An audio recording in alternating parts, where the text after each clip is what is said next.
Yang juga menjadi sorotan Saudara Ketua Umum Partai Golkar, Bahlil Lahadalia menyebut tidak ada nama Joko Widodo dalam kepengurusan Partai Golkar.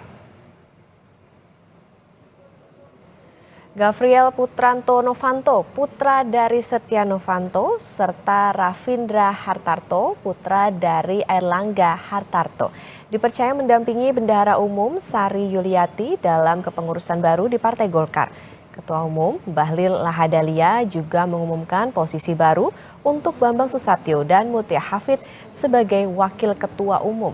Ada juga nama Ahmad Doli Kurnia, Ridwan Kamil, Airin Rahmidiani hingga Nusron Wahid di posisi Ketua Bidang di Partai Golkar.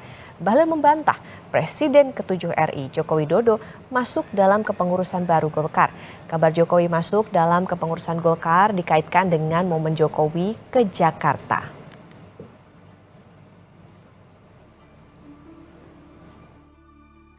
Aspirasi banyak, tapi Bapak Presiden Jokowi ini kan tokoh bangsa. Bapak Presiden ini kan, Bapak Presiden yang ke-7 ini kan pasti punya pertimbangan-pertimbangan. Tidak semua aspirasi kan bisa diterima. Ya kita hargai Pak Jokowi sebagai tokoh bangsa.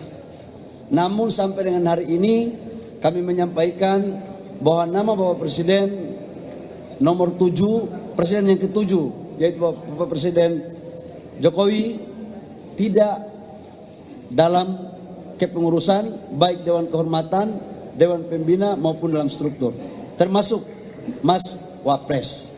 Demikian. Tapi kalau doa teman-teman terus, ya wallahu alam bisawab. Ya.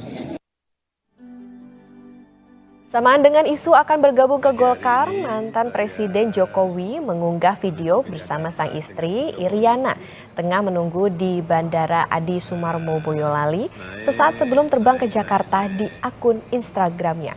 Jokowi menulis, setelah lebih 2 minggu tinggal di Solo, kami berangkat ke Jakarta untuk menengok cucu.